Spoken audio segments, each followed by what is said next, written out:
With how many lawsuits we have on here, we need to get Kim Kardashian as a consult. Maybe we'll follow up. But she's not a lawyer yet. Yet. Yeah. She'll get She'll have to take it a couple of more times after she's finished arguing with ChatGPT. From DogHouseSystems.com, this is the DogHouse Podcast. And I'm joined here once again by Abby What up? and Robert. Hello. How are y'all doing? Doing good. The weather's nice finally. Yeah. Yeah, no more ice. I was going to say I'm doing a lot better than I was last week, 2 weeks ago. Yeah, was that? Time has just compressed. I don't know.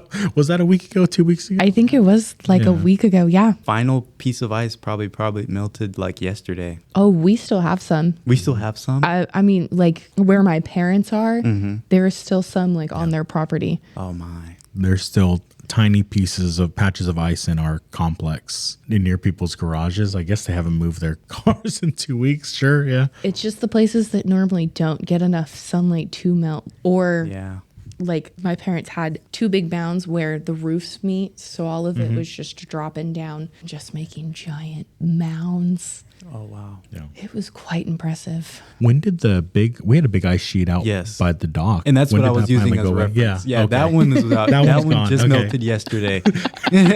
Robert's ice index patent pending. Yeah. Okay. Based on the giant sheet out back. Yeah.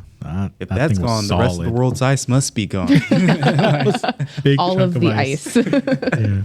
All right. Well, let's get right into it. We have a trio of memory-related news, everyone's favorite topic to get through, and then we've got some Nvidia news, Sony, gaming, a couple of entertainment, and we'll get through them. So our first topic is data centers will consume 70% of memory chips made in 2026. Woohoo! I don't want that to be that percentage. No, yeah, would be pretty bad. This reporting comes from Tom's Hardware, and the focus of the article is actually more on the implications of the memory shortages on not just PC gaming segment and servers and AI, but also like everyday goods or, things that people wouldn't usually think about memory being in, like a fridge if you go and buy a smart fridge or a calculator or a watch or anything electronic really that has some sort of memory in it. They note that RAM might become as much as 10% of the price of most electronics and around 30% of the bill on items like smartphones. So phones have been coming with, we went from 2 gigabytes being an okay amount to 4 to 8 to now I think 12 and 16 gigabytes of RAM in phones, and that could be a massive cost of a device. You used to pay, maybe $1,000 for that memory might be $250 of the BOM cost, the bill of materials cost of that device. So pretty crazy. And a little bit of maybe uplifting news on the memory front.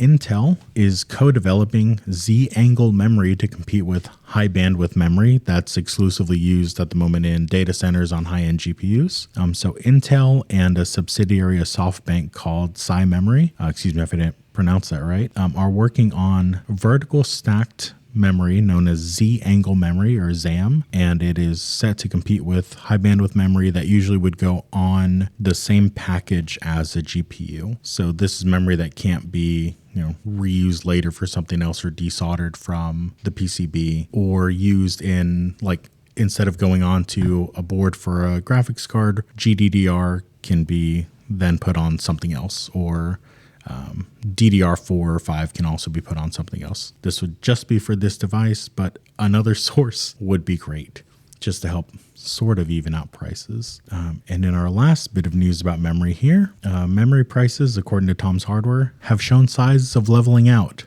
This is getting better and better. But at higher prices than they were before. Oh. So instead of skyrocketing in price, smaller increases in price, a more predictable trajectory. Maybe. That's really good. Yeah, that's really good. Even though the prices are higher, it's nice that they don't just continually climb at, massive levels. That they don't jump $200-$300 in a week. Yes. Yeah. I think I've seen some that are like $150 just in a day. That's crazy. Mm-hmm. I could be so wrong, but I believe it. 100% Yeah. believe that. Yeah. Especially in registered server memory. Consumer memory pricing is really bad. yeah, Registered server memory pricing is even worse. perfect. Yeah. it's not great. So I think we've talked about this one. Yes. Robert immediately pulling out the receipts. Back in September, Nvidia and OpenAI announced that Nvidia would invest up to $100 billion in OpenAI's infrastructure. 5 months later, there is no deal to be made. And the CEO of Nvidia says that it was never a commitment.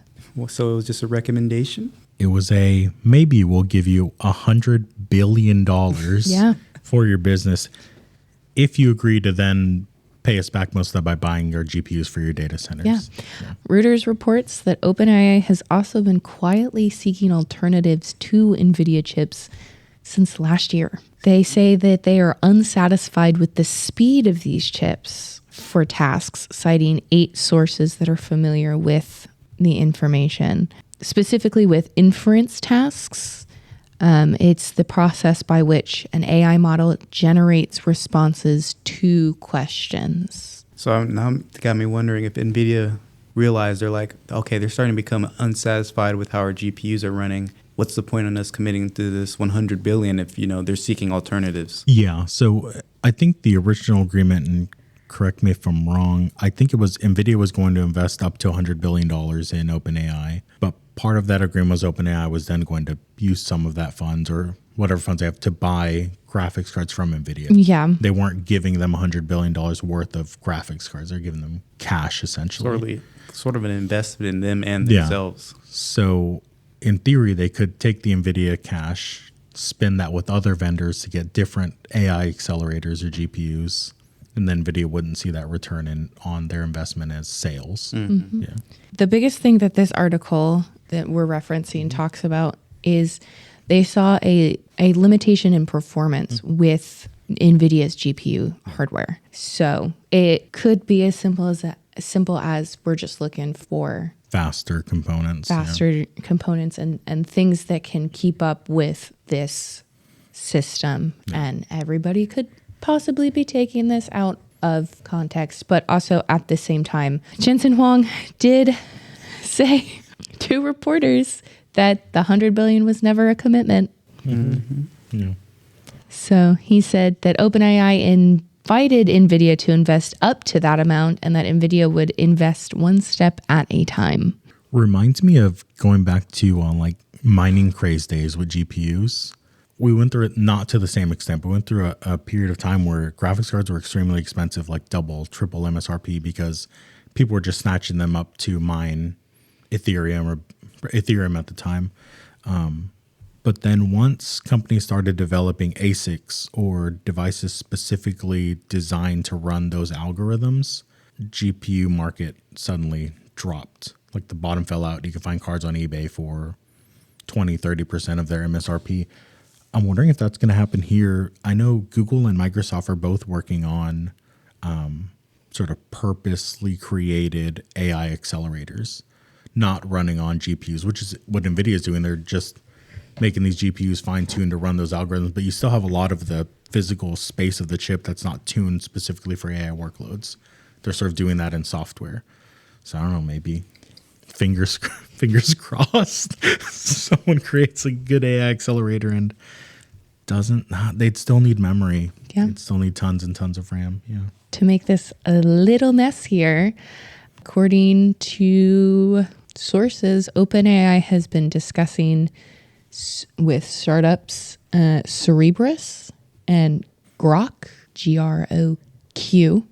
Oh. Different Grok. Okay. Different Grok. Okay. Both are chip designers that reduce inference latency.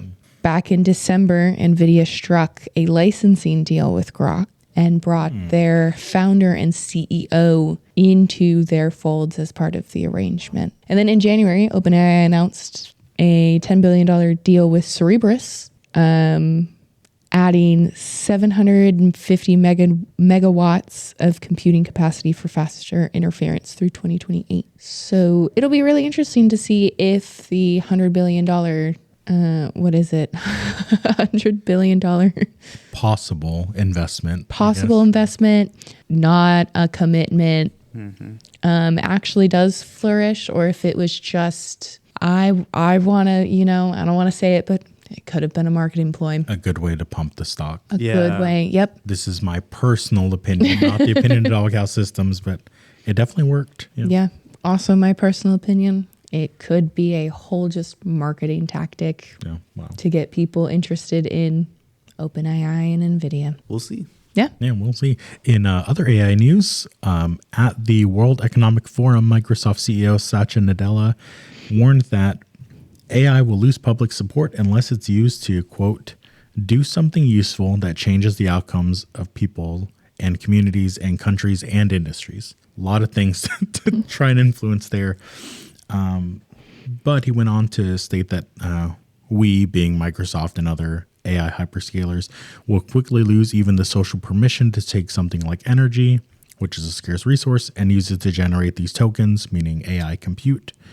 If these tokens are not improving health outcomes, education outcomes, public sector efficiency, private sector competitiveness across all sectors, small and large, right? I agree.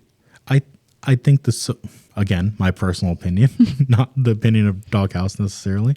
And Robert, like you and I were talking about, you mentioned that point of social permission to just burn energy and waste water, I think is well past. Yeah.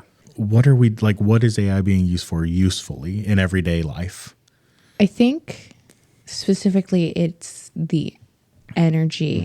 Mm-hmm. I believe people have done a lot of calculations that it's not the water impact of these data centers, it's the power grid impact. Yes.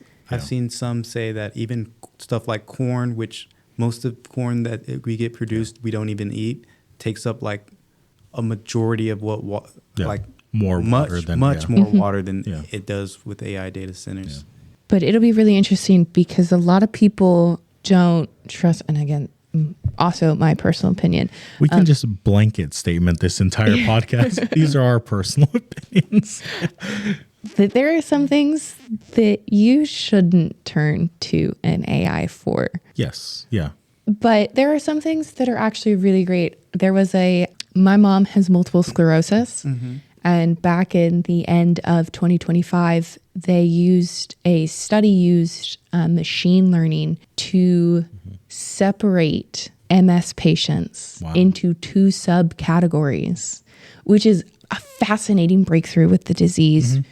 So they can actually start tailoring treatments way better. That's great. Yeah. And we've talked before about AI assisting in the new CPUs. Yeah, like design or sequencing of things, or, performing much more and varied and conclusive research on things that just needs to be repetitively done. Yeah, that's great. But I feel like AI should be used for that and not for, memes. Well, or the wrong answer when you search something. Yeah, shouldn't be used as like instead of going to the doctor. Yeah. Or instead of, going to a lawyer. Or seeking like mental help. Yes. Yeah. Speaking of going to doctors and lawyers and stuff, they're trying to make AI universities where you're going to be taught exclusively by AI systems. No, sorry. Just immediately no. I feel like you just there's no way for you to get that excitement. I had a lot of professors in college who were just excited to teach. Mm-hmm. Yeah. And with an AI, I feel like you just don't get that. Yeah. How can you create passion in a robot? Yeah. Yeah. That's a really good way to put it. Yeah. Yeah. And how can that robot then pass on or instill that passion into students or, future members of whatever workforce you're, Which is incredibly important in learning. Yeah. If you're just bored and zoned out, you're like, okay, well, I need to click you're telling me everything this. I need to know, but, why do I really care at this What's the point? point? Mm-hmm. Yeah. No. Well, on that note, Satya Nadella, the CEO of Microsoft, also added that the AI industry needs to encourage job seekers to pick up AI skills. And there's a little edit in here by PC Gamer that says undefined. So he didn't define what the AI skills were. He did not define what the AI skills were. Okay. In the same way, he continues on that people master Excel to make themselves more employable. I feel like you got to figure out what the AI skills are before you just make that blanket statement that you need more AI skills. What does that mean? Yeah, like Robert, you mentioned when we were speaking about this earlier, maybe prompt creation. Yes. Like if you're really good at crafting a prompt to get the AI to produce or, edit the way that you want it to, maybe. Yeah. But what are other AI skills besides just using the AI? I guess learning the interface or Coding, maybe? Coding the maybe AI. vibe code. Yeah. Oh, Yeah. creating AI. Yeah. Yeah. Yeah. So interesting stuff. Yeah. Building the systems for them. Yeah.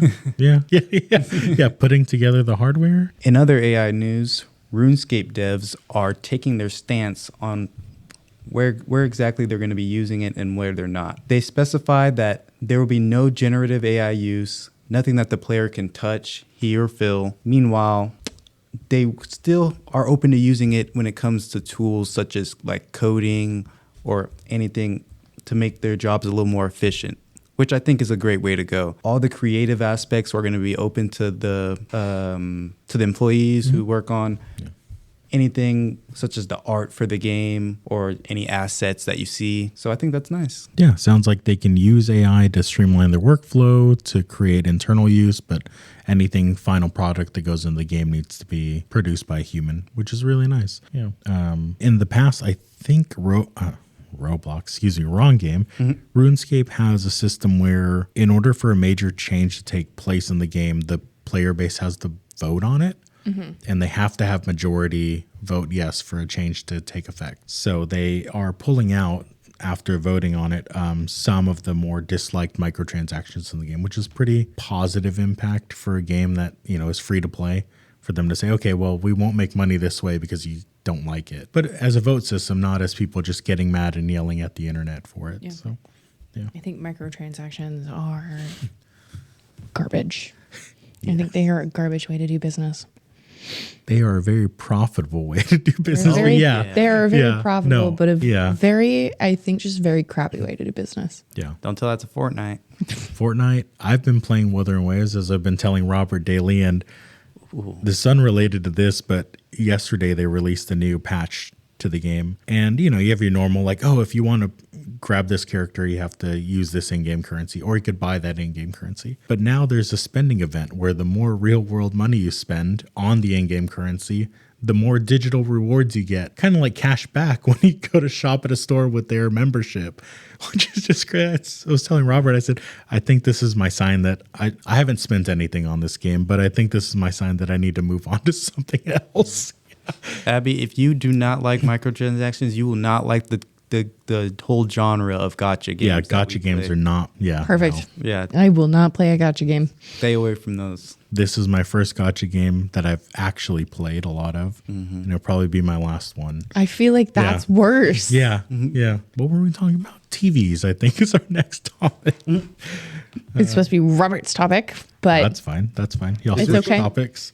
I think I had accidentally changed RuneScape to Abby because you had called that early on, but I think I changed it. oh, sorry, bud. Then maybe it was yours. No, you're good. Yeah.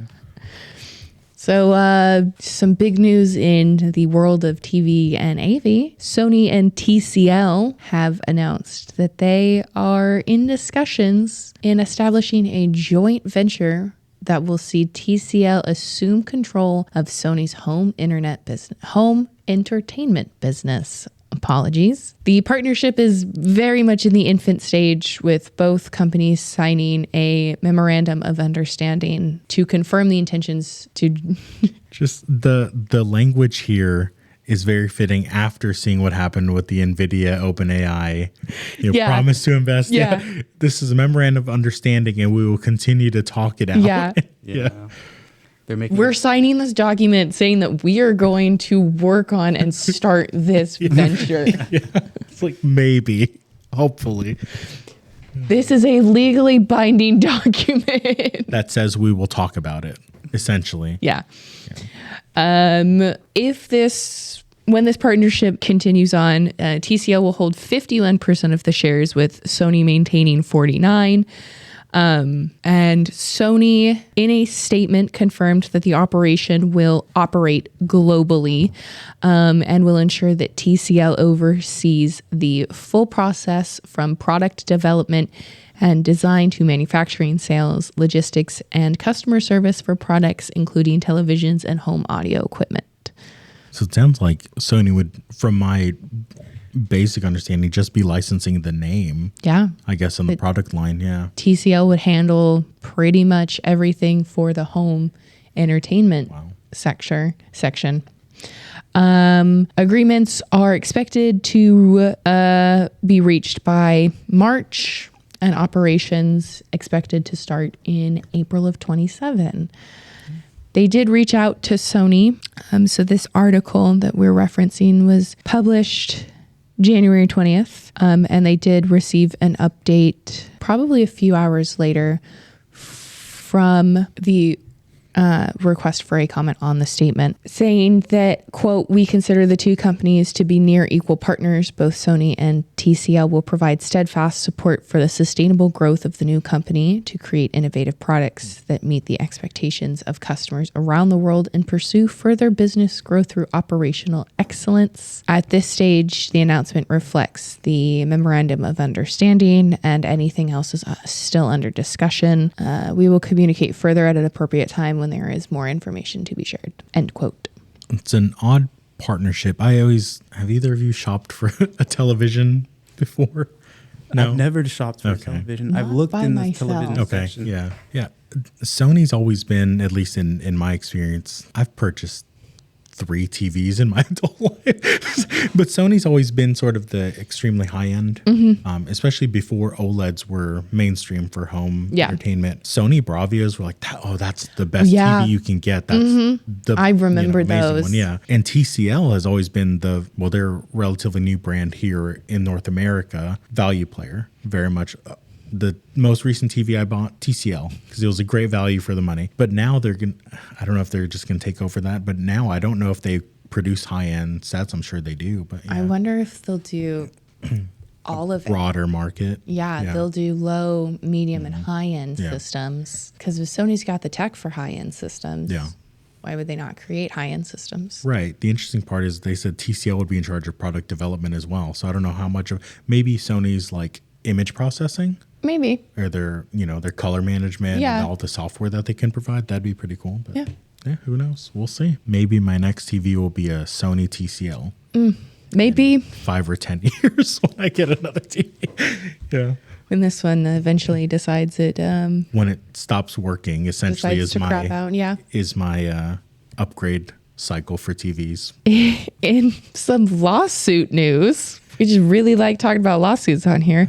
Hasbro is being sued by their own shareholders because they're printing so many damn Magic the Gathering cards. So it came out recently that the 30th anniversary editions of Magic the Gathering are coming in at a base value of $1,000 for 4 booster packs. 4, which a normal booster would range $4 to $6. I'm going to ask a question. And for those that are listening, I know nothing of this game. I don't play Magic. I don't collect cards, but I was very into Yu-Gi-Oh! And Pokemon. Okay. Years ago. I was going to ask what a booster pack was. A booster pack is the little foil pack that you open up. So it's like a blind box. You open it up and you get a set number of cards. And usually you're guaranteed like 1 rare or 1 ultra rare, but it can be out of hundreds of cards you get. Oh, so it's like a mystery pack? Yes. Okay. Yeah. Or is it like a specific... So they'll be releasing sets, so you'll know like card? In this set. So they'll release like this card set, and it has these 100 cards you can get, for example. And the booster pack, let's say you get 5 cards in there. You get any 5 cards from that set. But obviously the rarer cards, the more expensive cards, the better cards for play are in smaller quantities than the more common cards. It's gambling. It's cardboard gambling. Got it. Yeah. Mm-hmm. Yeah. And they're saying that you're printing too much product, so now the really rare cards are becoming less devalued. Rare. Yeah. In the 76-page lawsuit filed in the U.S. District Court of Rhode Island last week, a group of investors alleges that Hasbro CEO Chris Cox, former Wizard of the Coast President Cynthia Williams and company executives engaged in, quote, breaches of their fiduciary duties as directors and or officers of Hasbro, unquote, end quote, by devaluing the Magic brand, even as shareholders raised concerns about the ramifications of overprinting the cards and sets. They're causing inflation. Yeah. Yeah, well, card value deflation. So they're, So they're giving people too many good cards, and people don't need to buy more packs to get more cards now. Mm-hmm. The lawsuit goes on to say that in 2022, Bank of America issued a report concluding that Hasbro was overproducing these cards, which have propped up Hasbro's recent results but are destroying the long-term value of the brand. The lawsuit continues and alleges that the defendants, quote, repeatedly denied such speculation, issuing materially false and misleading statements, end quote, during shareholder calls when those concerns were raised. It's interesting. Companies like these have a precedent set where it costs them more to make more consumers happy with giving them more of the rare cards. Yes. Yeah. If pull rates are higher, people won't buy as many cards. Yeah. So they have an incentive to make them scarce. Yeah. They were printing a volume of sets that exceeded consumer demand. The allocation management was problematic and was overloading the market with Magic sets to generate revenue and to offset shortfalls within the company. Specifically, they'd go in and mention that Hasbro during April to July of 22, they spent $125 million to repurchase almost 1.4 million shares of their own stock. Wow. Yeah. When share values had been artificially inflated by the outpouring of these new sets. Apparently, a little bit of controversy surrounding the $1,000 anniversary set that wasn't tied to the price. Let's see here. Less than an hour after the set was released, Wizards of the Coast official Twitter account tweeted that the sale has concluded and the product is currently unavailable for purchase, which would imply that they sold out. Okay, so I did not understand. I thought the 30th anniversary set was coming out like this year. I didn't realize that this was back in 22. Okay, sorry, my bad. No, you're good. Yeah, so they tweeted, hey, these are unavailable for purchase, which makes you think, oh man, they were so popular they sold out. Who's paying $1,000 for 4 booster packs? Apparently, the plan allegedly was to pause sales if they were getting negative press and not sell the remaining ones, which is allegedly what happened. And some of those unsold sets were later found in a Texas landfill. What? I thought Magic was huge. I thought Magic was huge. I thought people who would, but spend $1,000 is I would think there's tons of people. The way people spend on Pokemon packs, I guess, would make you think that. But they had testimonies from former employees that said that they only sold a portion of these sets when they stopped the sale. Then apparently trashed the rest. Wow. What are you going to do if I go looking for those extra cards in there? This link took me to... Go for it. This link took me to a Reddit post that said, update, someone threw away 6 pallets of Magic the Gathering cards at my local city landfill. 6 pallets. 6 pallets. That's a lot of cardboard. Okay. It looks like he found it before me. Maybe he's opening the packs and now selling those cards individually online. I don't know. Well, in more lawsuit news, Valve has failed to get a $900 million class action lawsuit in the UK over pricing thrown out. UK lawyer has allowed the suit to go forward. It accuses Valve of unfair pricing practices, stating that they have barred developers from selling their games for lower amounts than officially posted on Steam on other platforms. And we were talking about this a little bit before the podcast. It's interesting that Epic has not also been brought to courts because Valve does not pay or incentivize developers to be exclusive on Steam, whereas Epic will pay for exclusive rights to the game for a year or more. They're suing on behalf of 14 million people because they're suing on behalf of British Steam users, unless specifically stated that they do not want in. Yeah.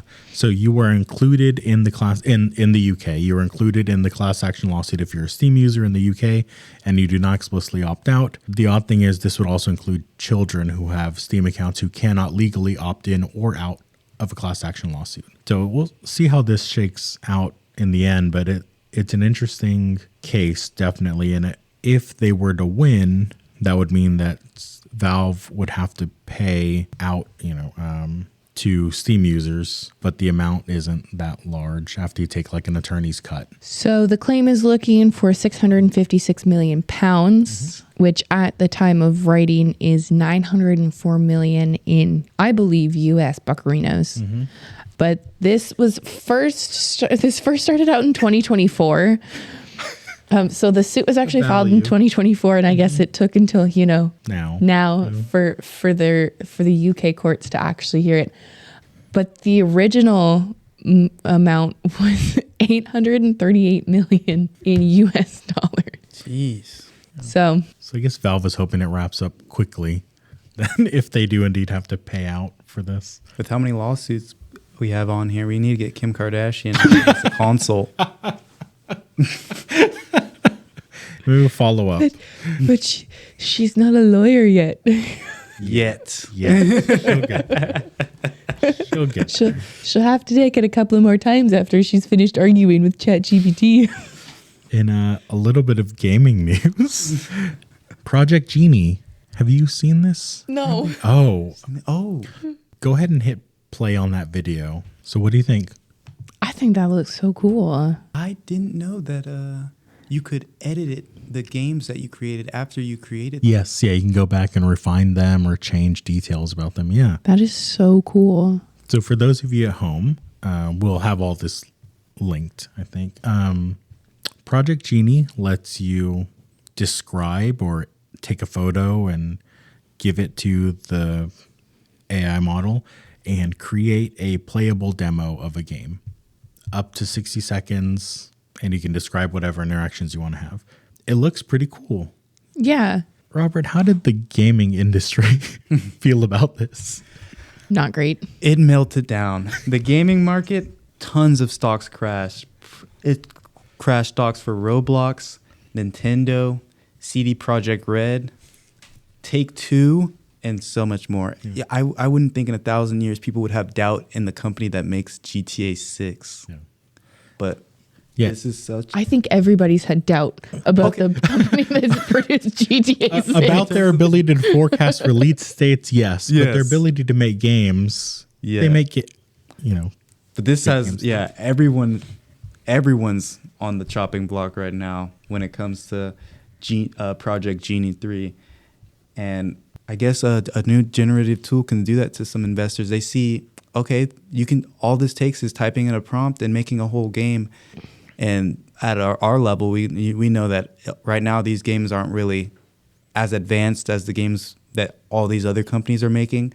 But just with the ease that you can do it, I can see how people can start saying, okay, this is going to get better. So maybe we should lean this way. Yeah, so it's not a game engine, and it can't generate a full game. You're capped at 60 seconds of gameplay. Mm-hmm. And at 720p, 24 FPS, but it can output at higher resolutions because it'll go back and upscale that and add in, like with frame generation, output at 60 frames a second for a video file. Wow. It's interesting. It looks really cool. And it can all be yours for the low price of $250 a month. Or if you haven't subscribed yet, you can get a 3-month trial, which halves your cost to $125 a month for the first 3 months. That's not a free trial. No, it's not. It's an introductory offer. It's an introductory offer to Genie. I'm torn on this one because it looks very cool as a tool to envision, make a demo for a game or a trailer, or just, hey, I have this idea. I want to make this game. Here's what I want it to look like. Yes. Put it somewhere besides your mind, just on the screen. It could be used for more than gaming. It can create entire 3D worlds or simulations, or if you just need to envision like a building or something, for architecture, I think this would be really cool. Yeah. Yeah. Take a picture of an empty room. This is how I want to decorate my room. Generate this. All kinds of stuff. I can go around. My brain went to all of the worlds that I read about. You could say, hey, can you create this world so I can explore it from this series? That would be really cool. With this character that, know. Yeah. I want to be Harry Potter inside of Dragon Ball Z. Yeah, exactly. You can create your own fanfic world mashup. Yeah. Such a weird combination. Sorry. Goku still wins. Yeah. No matter what. Defeat Harry Potter at the end of the 60 seconds. You could finally have that fight between the argument on the internet is Percy Jackson versus Harry Potter. Who would win? Who would win? Who would win, you're asking? Percy is knocking that. Really? I don't know. I can't That say. guy. That guy out. The argument is that Percy would win. Well, we'll find out when Genie 3. So are you guys going to subscribe? No. If you guys all want to split it up into one account, that is crazy expensive. get 5 other family members in on it. Yeah, Do you 5 think they'll people. let us do Everyone that? pitches in $50. Would be $50 a month each. A month. Let's Yeah, do a That's month. crazy. A month, yeah. So after a few months, you could buy a GPU, but you can't run this model locally. After maybe a year, you could buy a You could buy a 5090. 5090 and maybe some memory. Yeah, maybe some memory, but you'll need to wait till next year for the rest of your build. Yeah. That'll be fine. Yeah, it's interesting that the immediate reaction for all. I mean, Unity alone, the They dropped 20%. 20% that day, and they're not a developer; they're a game engine. Yeah. Platform for Yeah. making games. That's insane. Like on the back end, this Project Genie has to be using something to create the games. Like has to be using some kind of game engine, you would think, because it takes input and I don't know. Yeah, They report that most of the times in the midst of the creations, the AI even forgets about some of the things that it's already generated. So it's currently not even possible to build a consistent area that you can like come back to over and over again. Yeah, object permanence is a big problem. Yeah, with AI in general, but it can clone some impressive looking.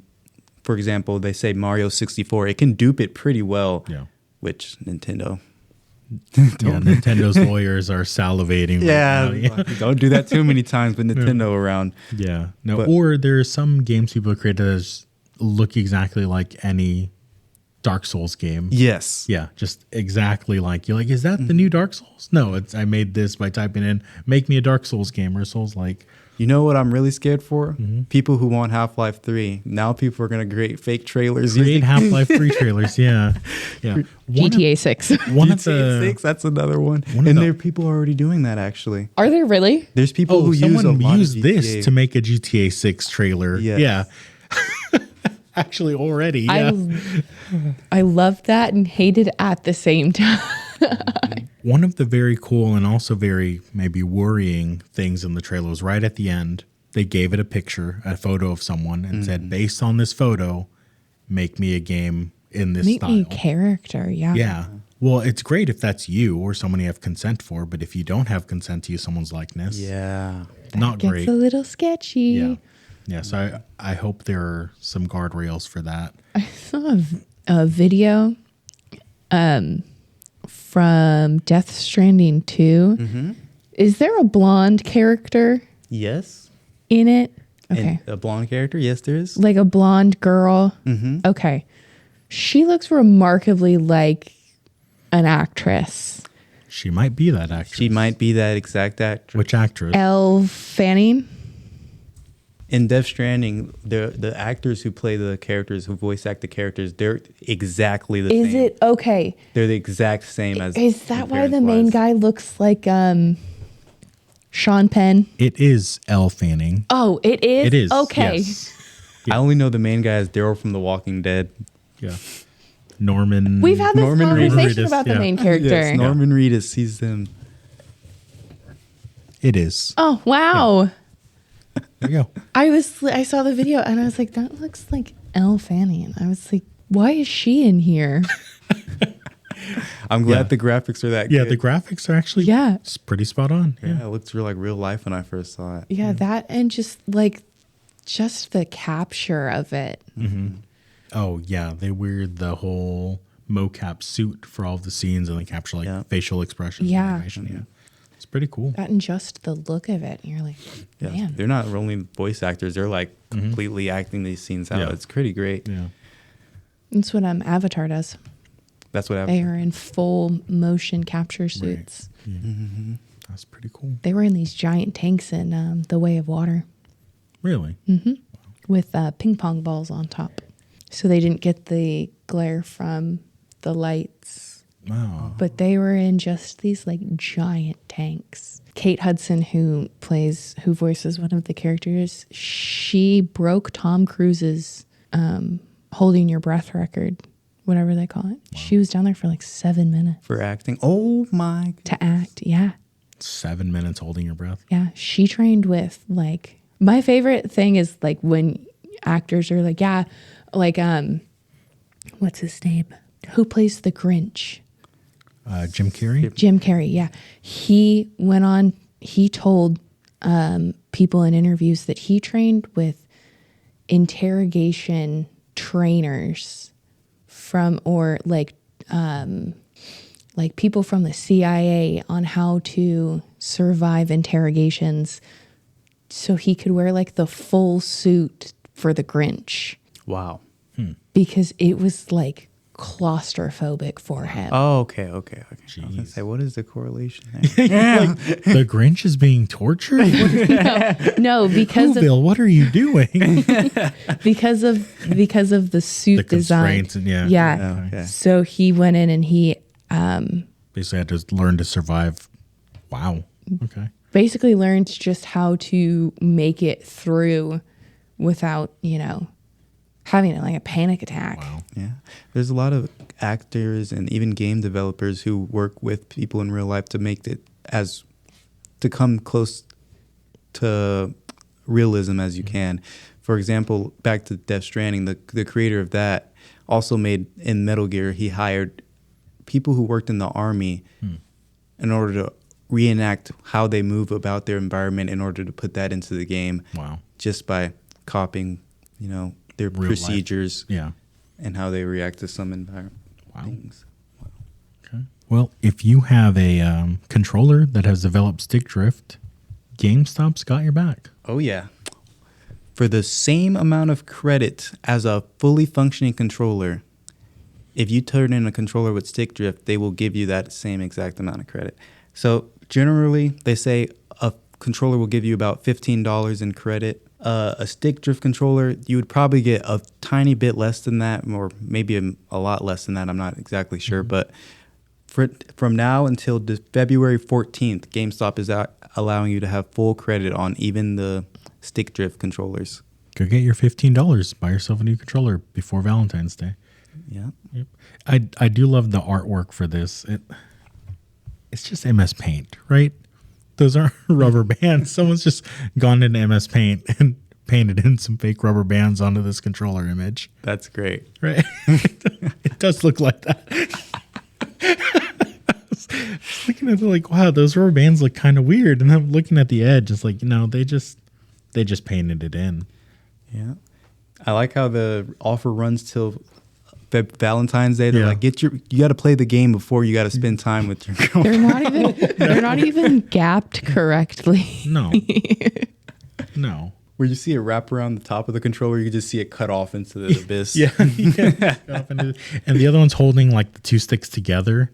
So the other stick has a little bit of drift, but in the exact direction you need. Yeah. That's how you know it was not AI generated. It's Just someone who can draw a straight line. someone opened up Paint and they're like, let's just get this done. Surprised it was Gotta me, post guys. the articles.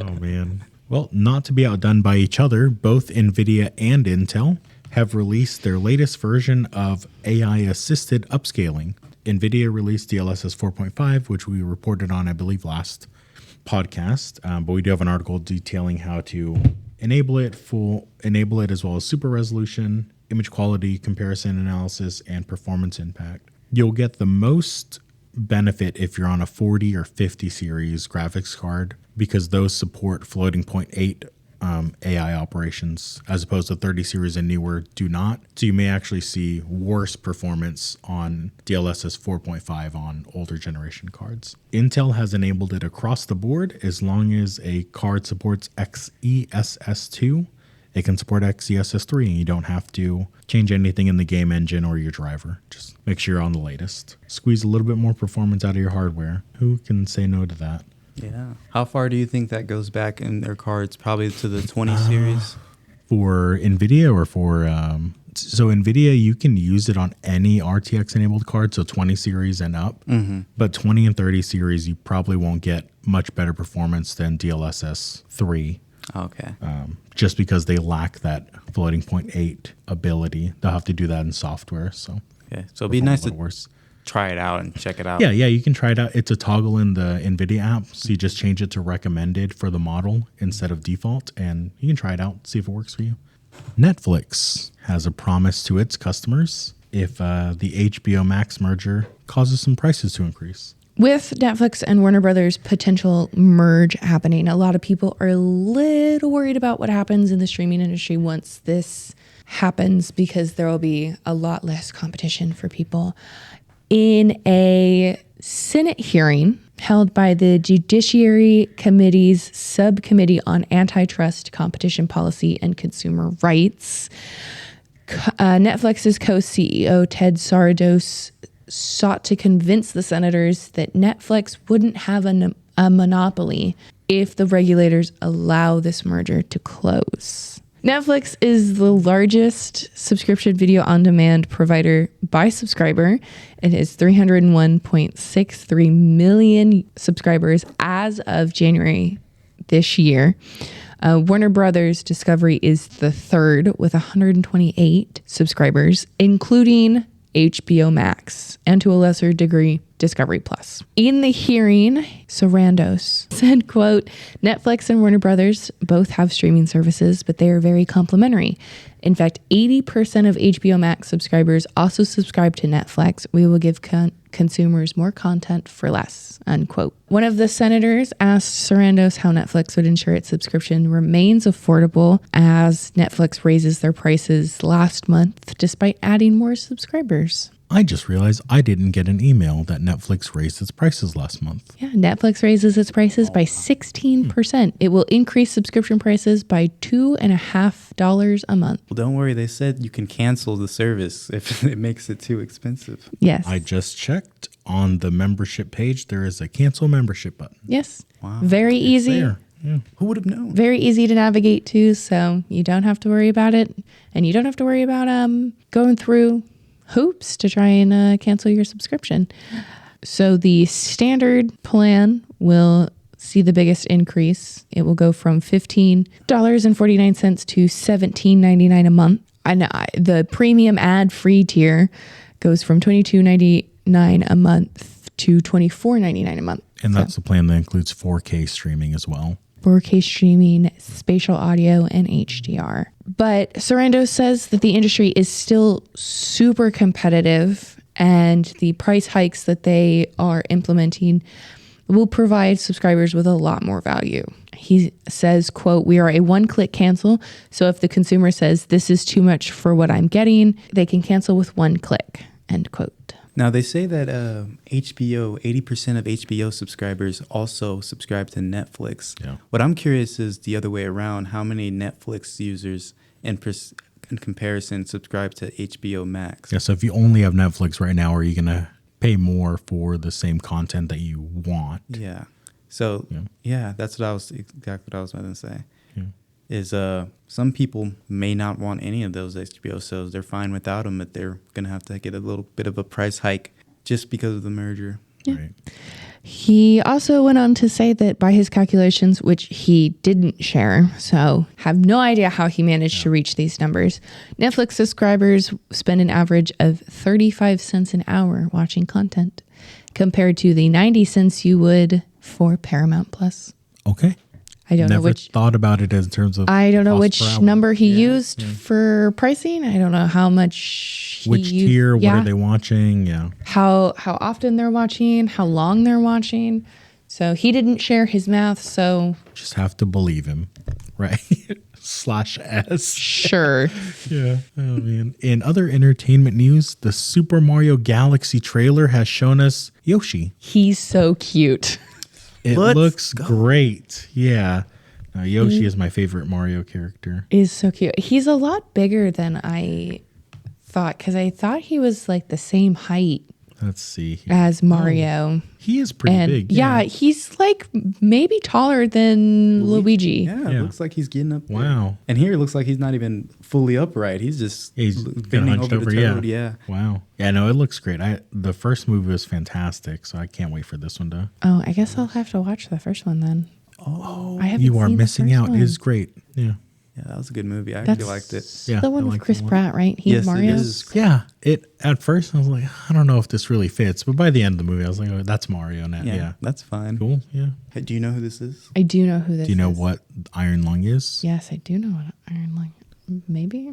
In other video game to movie news, Markiplier's Iron Lung has been removed from box office charts, despite returns making 7 times its budget. Looks like there's been a lot of competition for Iron Lung going up on the box office charts. Sam Raimi's return with his movie Send Help, the Melania movie, the documentary about Melania.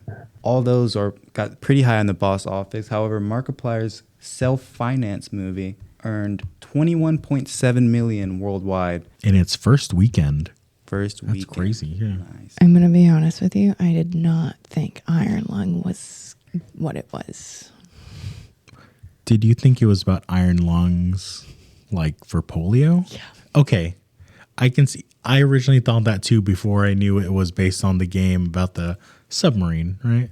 I honestly have Okay. never heard of the game, but and I also thought it was about the iron lungs for polio. Really? Okay. Yeah. So we all had the original. Yeah. Yeah, so the synopsis of Iron Lung is in a post-apocalyptic future after the Quiet Rapture event, a convict explores a blood ocean on a desolate moon using a submarine called the Iron Lung to search for missing stars/planets. It's based on a horror game. I thought it was about the I did struggles too. that Yeah. surviving polio. I don't even know if there are any that are still alive. I thought it was a documentary about people having iron lungs. No, it's a horror movie. But props then for. Yeah. It says the budget was $3 million, estimated to be no more than $3 million. Yeah. And it's Wow. completely self-financed, and he made a huge profit. It was top grossing over the weekend. It actually was on box office charts for a while, and then the next day he turns over and it's just completely gone. It goes from number 1 to not even on the nothing. charts. It's back now. Yes. But yeah, there was a period of time where he was tweeting, please put me back on the charts. Yes. I'm sure that gets some good publicity, Yeah. despite it being taken down for a while. Isn't he like one of the larger known YouTubers? One of the original gaming YouTubers. Yeah. Yes. He's Yeah. a large YouTuber. Yeah. He put, what is that other series? Five Nights at Freddy's. Yeah, he kind of put that on. Yeah, he popularized Five Nights at Freddy's. He was known as the king of Five Nights at Freddy's, actually. That was his title. The funny thing is they actually do mention Five Nights at Freddy's. Yes, they say that they got into a similar situation where people underestimated its earnings, but it made 15 times its reported budget. Yeah, it had a budget of 20 million and it ended up making 291 million worldwide. Wow. Isn't that the one with Josh Hutcherson? Yes. Okay.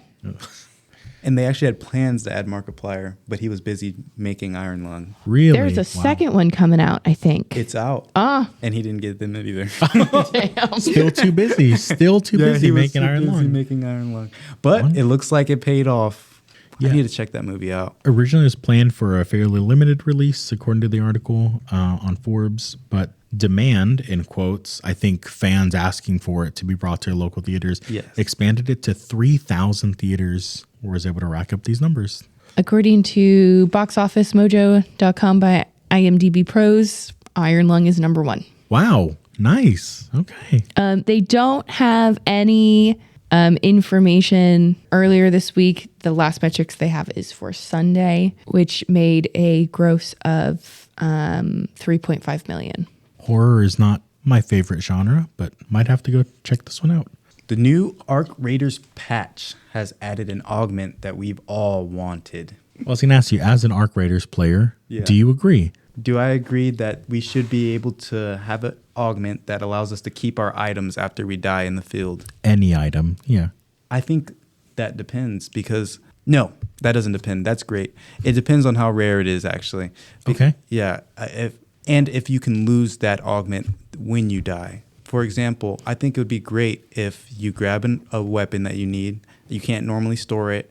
You're like, okay, I've taken this augment with me, so I can store it, make sure it's safe. You end up dying. Then you keep that weapon, but you lose the augment. So you think it should be a consumable? Yes. Okay. And I think that would make it more fair. So you're not constantly able to just keep the rarest thing that you have and like have no risk behind it. But you know, you have no risk this time, but you have to be more careful the next time you come out with it. Interesting. So for you at home, or Abby, it looks like you're wondering what is going on. Well, really, I was going to say, as someone who doesn't play Arc Raiders, I think it's great.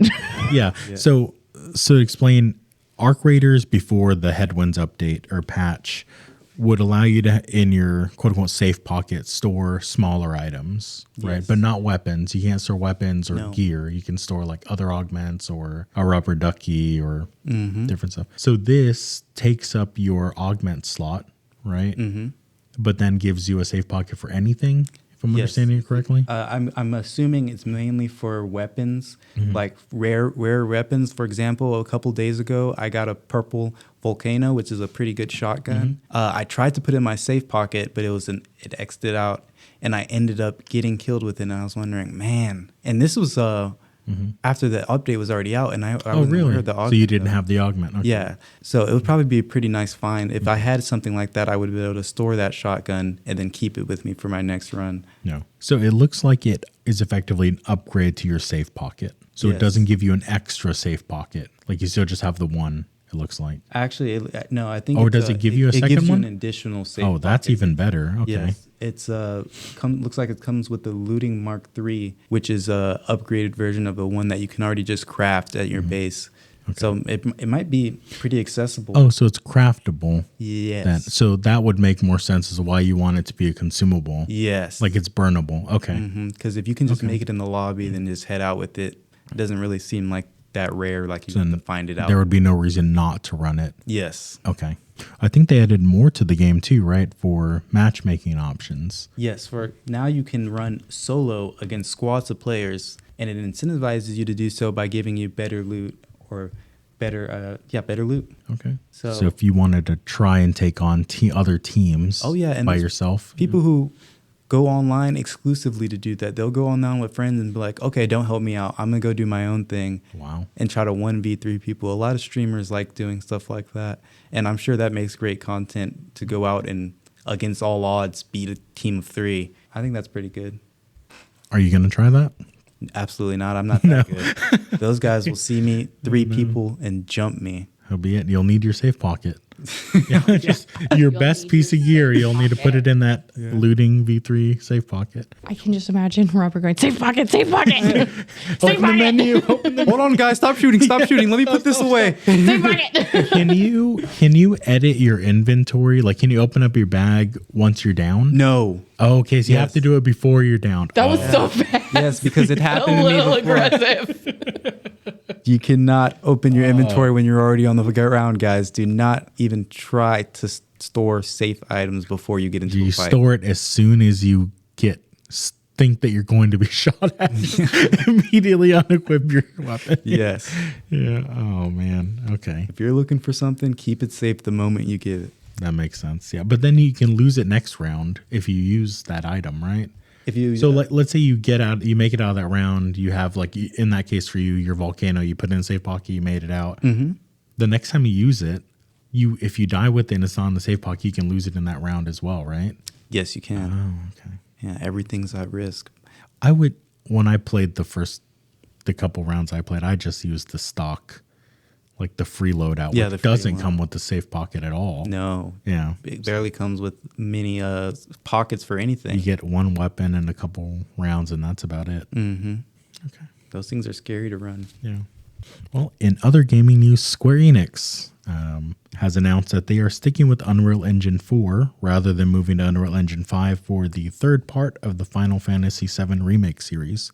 They said, we've customized Unreal Engine 4 and we know how to use it, so we're good. Which honestly might be pretty good for performance, seeing the performance issues we've seen with Unreal Engine 5 games such as Borderlands 4. So good on them. No release date. No trailers. Yeah. We'll see. We'll just have to wait for it. There's been a lot of complaints about the optimization of Unreal Engine 5. Yes. Yeah. So I can see even more of a reason why they could stick to the Unreal Engine 4. Especially if they're targeting, we don't have it in our show notes, but Borderlands 4 for the Nintendo Switch 2 has been delayed indefinitely. They've essentially paused the project. I don't think they can, my guess is that they can't get it to run well enough to release on the Nintendo Switch 2. Even though Switch 2 is fast hardware, it doesn't run well on any handheld I've used on the PC side. So then trying to move that over to ARM, lower power device, good luck. Yeah, Borderlands 4 on Nintendo Switch 2, I'm surprised they even went for that after how it performs on even high-end devices. Yeah. So I'm excited to see the third part of that series release whenever it does. So stay tuned. And we've got a few different gaming picks for you all. The first one is Lego Party. Lego Party! Think Mario Party or a board game that you play virtually but with Legos. Let's go. This game has been a blast. So I've played this a few times with family, and it's a 4-player party game that's quote unquote built different. Compete against your friends in wacky challenge zones and 60 hilarious minigames from across your favorite Lego sets like Pirates, Space, Ninjago, and more. Play your way. Join your friends no matter their platform, locally or online. It is $39.99 and is not on sale. But if you have a group that you want to play with, it does support remote play as well if you're not all in the same location. I think it's totally worth it. So check it out. I like Ninjago. Yeah, you can do they have different, not skins. Like you can make your little minifigure Look like one of the ninjas. Yeah, Nice. exactly. Hit a spin jutsu. Here you go. Yeah. Also on Steam, Doom and Doom Eternal, those are the modern day games, not the originals, are on sale. Doom is on sale for $3.99 as opposed to its normal price of $19.99, and Doom Eternal is down to $7.99 from its regular price of $39.99. If you have not played those yet and you want to, now's a pretty good time to pick them up. We're bringing back Humble Bundles. So you can get Roller Coaster Tycoon Collection 2026 from Humble Bundle. I do this every time. Humble Bundle. It has the Classic, World, 3 the Complete Edition, 2 and Deluxe of Roller Coaster Tycoon. This, like all Humble Bundles, you pay what you want, and all of the money goes towards publishers, Humble, and charity. And you pay at least $10 for all 5 items. Yep. Wow. So you get roller coaster creation simulators? Yeah, so it's a theme. Yeah, so you can create roller coasters. Park. Oh, yeah, so you park. you create a theme park and you have to populate it with different roller coasters. Okay. And one of the tricks, which is pretty bad, was, I forget which game it was, but if there was a neighboring theme park, you would have, and they were doing better than you would have your roller coaster go up and end at the end of your park and fire riders into their park. And that worked? And that would tank their reputation, and your park would get more visitors as a result. Which is horrible. I was, 9, 8 years old, and I feel don't like know. that is a feature that shouldn't be included in a game. In the game, no, but pro strat for you looking to maximize your profits in the game. I wonder how that would work. But also, who would build a roller coaster park right next to a roller coaster park? Yeah, that's like building a McDonald's right next to a Wendy's. There is a McDonald's right next to Wendy's down the street from us. That would be like building a roller coaster park next to Disney World. Next to Disney. Universal Studios Orlando says hello. Yeah. I guess it is pretty realistic. It is. When you said McDonald's next to Wendy's, I'm like, wait, right down the road from here. They share a park. Oh, they're kind of in the same parking lot. They're in the same. The epic game of the week is Botany Manor, Welcome to Botany Manor, a stately home in the 19th century England. You play as inhabitant Arabella Green, a retired botanist, explore your home and gardens to figure out the ideal habitat for forgotten flora.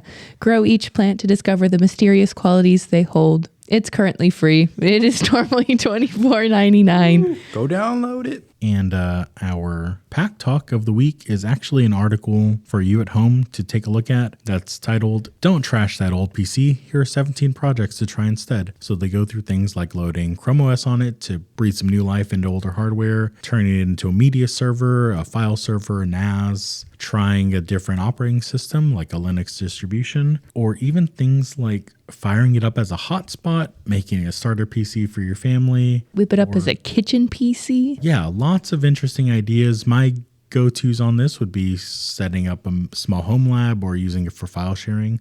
Yeah. On your local network as a NAS. That's or pretty cool. Old school gaming. Yeah.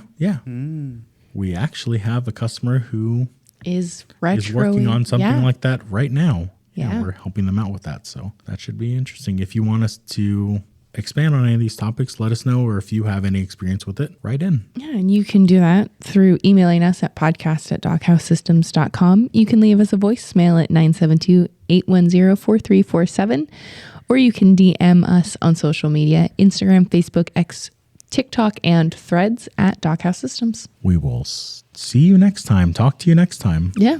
Yay. Chat with y'all later. Toodaloo.